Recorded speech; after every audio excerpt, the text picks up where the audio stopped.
আসসালামু আলাইকুম। আপনি কি জানেন একটা কবুতর আল্লাহর হুকুমে একবার আমাদের নবীজিকে বাঁচিয়েছিল? যদি না জেনে থাকেন তাহলে এই ভিডিওর মাধ্যমে আজকে আপনাদেরকে সেই কাহিনীটা বলবো। ঘটনাটা সেই সময়ের যখন নবীজি সাল্লাল্লাহু আলাইহি সাল্লাম মক্কার মানুষদের অত্যাচার থেকে বাঁচতে মদিনার পথে রওনা দিয়েছিলেন। প্রতিমধ্যে তিনি ও তার সফর সঙ্গী হযরত আবু বকর রাদিয়াল্লাহু তাআলা আনহু আশ্রয় নেন এক গুহায়, যেটাকে মানুষ সওর পাহাড়ের গুহা বলে। এখানে আশ্রয় নেওয়ার কারণ হলো দুশমনরা মানে কাফেররা তখন নবীজিকে ধরতে চারদিকে খুঁজতেছিল। ওরা গুহার কাছেও এসে গেল, কিন্তু ঠিক তখনই আল্লাহ তাআলা এক অলৌকিক ঘটনা ঘটালেন।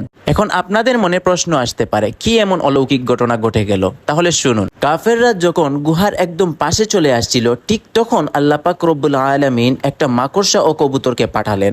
মাকড়সা এসে গুহার ঠিক দরজার সামনে জাল বুনতে শুরু করলো। তার একদম পাশে কবুতর এসে ডিম পেড়ে সেই ডিমে তা দিতে শুরু করলো। কাফেররা যখন সামনে এসে দেখলো, বলল এই দরজায় তো কবুতর বাসা বানিয়েছে, মাকড়সার জালও আছে, খুব পুরনো, দেখে মনে হচ্ছে অনেকদিন যাবত এখানে কেউ আসে নাই, নিশ্চয়ই এই গুহাটা অনেকদিন ধরে বন্ধ আছে। এটা ভেবে তারা এখান থেকে চলে গেল। আর এভাবেই আল্লাহ তার প্রিয় নবীকে বাঁচিয়ে দিলেন মাকড়সা আর কবুতরের মাধ্যমে। দেখো ভাই, আল্লাহ যাকে চান যেভাবে চান তাকেই সাহায্য করেন, এমনকি ছোট্ট এক কবুতরও হতে পারে আল্লাহর রহমতের কারণ। এখন অনেকেই বলতে পারেন যে এই কাহিনীটা আমি বলার কারণ কি? এর কারণ হলো ভাই, অনেকেই আমাদেরকে খোঁচায়া কথা বলে যে কবুতর পালনে কি লাভ বা কি ফায়দা, কবুতর কেন পালিস? ভাই আমি আপনাদেরকে একটা কথা বলি, কবুতর আসলে আমি লাভের জন্য বা ফায়দার জন্য পালন করি না। বাকি 10 জনের কথা আমি বলতে পারবো না, তবে আমি আমার নিজের কথা বলি।